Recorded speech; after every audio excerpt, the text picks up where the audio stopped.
À la une de l'actualité, la polémique autour de la candidature de Lyon pour accueillir les demi-finales de Top 14. Les écologistes ont refusé d'accueillir un partenaire automobile Place Bellecour pour l'événement. Les élus se défendent et la Ligue nationale de rugby explique aujourd'hui que ce n'est pas à cause de cette décision que Lyon n'a pas été choisi. Toutes les explications dès le début de ce journal. Une semaine après les révélations concernant la pollution au perfluoré à Pierre-Bénite, certains habitants ne veulent plus boire de l'eau du robinet par crainte, alors que la métropole assure qu'il n'y a aucun danger. Sonia Bonpastor tire la sonnette d'alarme. L'entraîneur de l'Olympique Lyonnais féminin s'en prend à la Fédération française de football. Elle lui demande de se réveiller pour le développement du foot féminin au haut niveau. Il y a urgence, selon elle.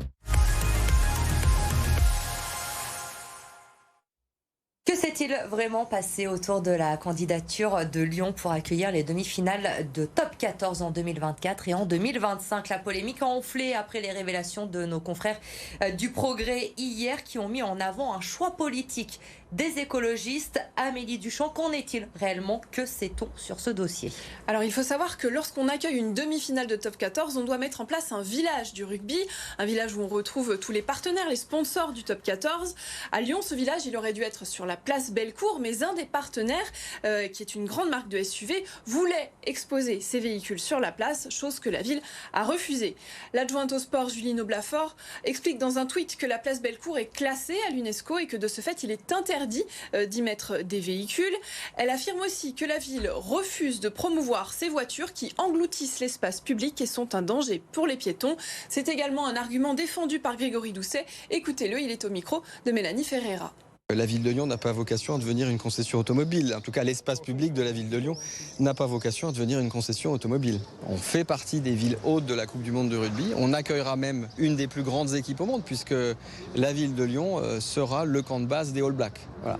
Donc on est très très attaché à la fois aux grands événements sportifs. On est une grande ville de sport, une ville de grands événements sportifs et ça continuera à l'être bien évidemment.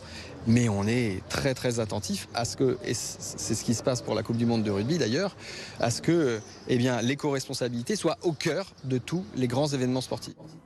Alors nous avons contacté la Ligue nationale de rugby, la LNR, pour en savoir plus. La Ligue qui désamorce complètement la polémique. Elle explique que les villes candidates sont notées sur 45 critères, de l'accueil des supporters à l'accessibilité par exemple. Une place accordée aux partenaires est effectivement un de ces critères, mais il ne vaut pas plus que les autres. La Ligue explique que la candidature de Bordeaux était tout simplement la meilleure. Bordeaux qui a recueilli 19 voix contre 11 pour Lyon. La Ligue de rugby refuse également de pointer du doigt la ville. La mairie de Lyon est raisonnable, je cite, elle n'a pas voulu transiger sur ce point des véhicules sur la place, mais ce n'est pas pour ça que Lyon n'a pas été sélectionné.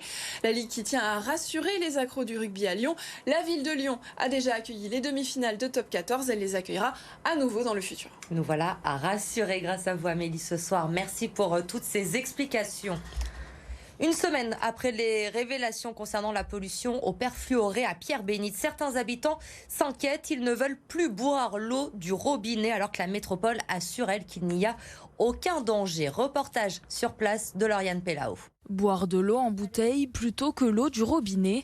À Pierre-Bénite, les habitants sont inquiets. À cause des polluants non dégradables détectés dans les sols, l'air et l'eau, ils craignent d'être contaminés. Alors certains préfèrent acheter de l'eau en magasin. Avant, on buvait beaucoup avec le robinet. Et maintenant, c'est plus le cas. On prend des grosses bouteilles d'eau pour boire. On est un peu plus réticent au niveau de l'eau, des choses comme ça. On se dit, ouais, est-ce que c'est plus toxique pour nous ? Moi, je bois souvent l'eau du robinet.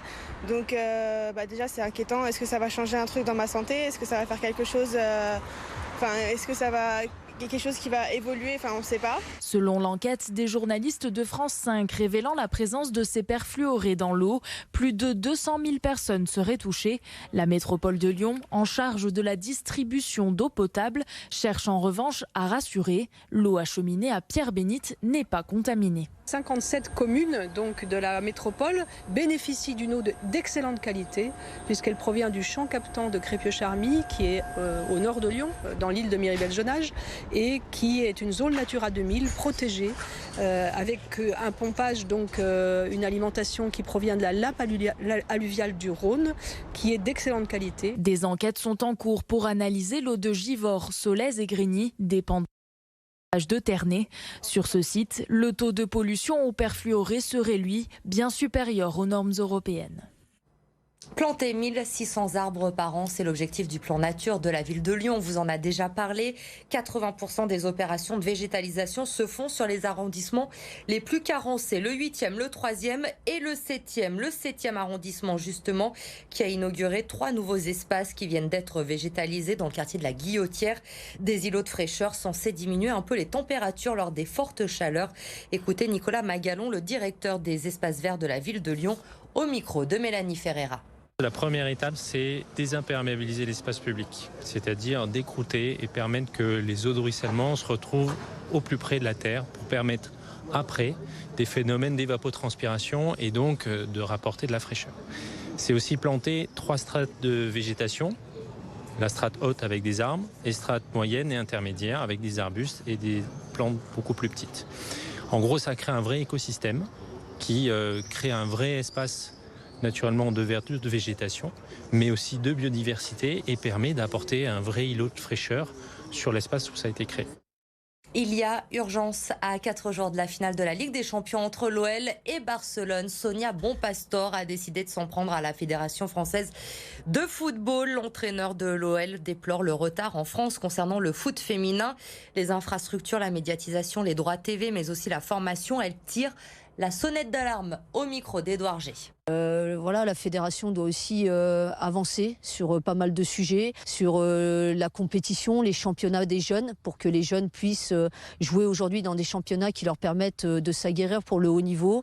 Et il y a encore plusieurs points comme ça qu'il faut vite travailler, parce que je pense qu'on va être vite dépassé et ce serait dommage pour le football féminin français. Je tire la sonnette d'alarme, même une vraie urgence. Si je prends l'exemple de l'Olympique Lyonnais, en tout cas, ça fait déjà 4-5 ans qu'on est ultra prêt pour avoir un centre de formation.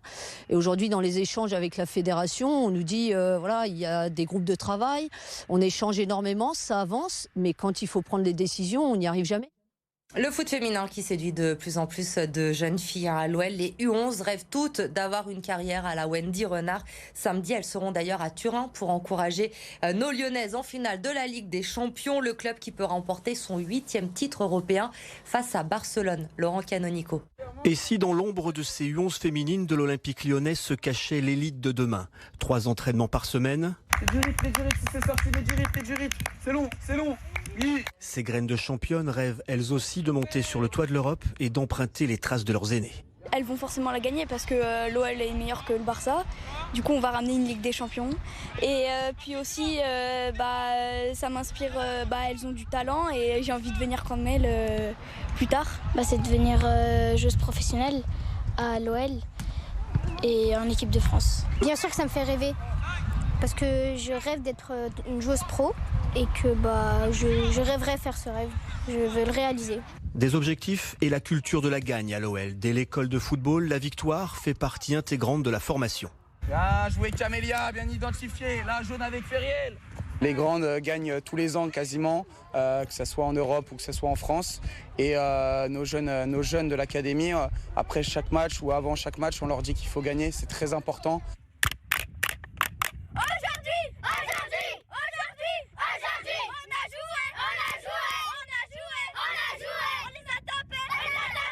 On est l'OL et on doit gagner, c'est obligatoire et on doit porter nos couleurs. Cadeau du club offert aux féminines, un lever de rideau attend les U11 avant la finale des pros. On va jouer contre la Juventus et après on va regarder la Ligue des Champions OL Barcelone. Samedi, sur la pelouse du Juventus Stadium, les septuples vainqueurs de l'épreuve vont tenter d'écrire une nouvelle ligne à leur palmarès.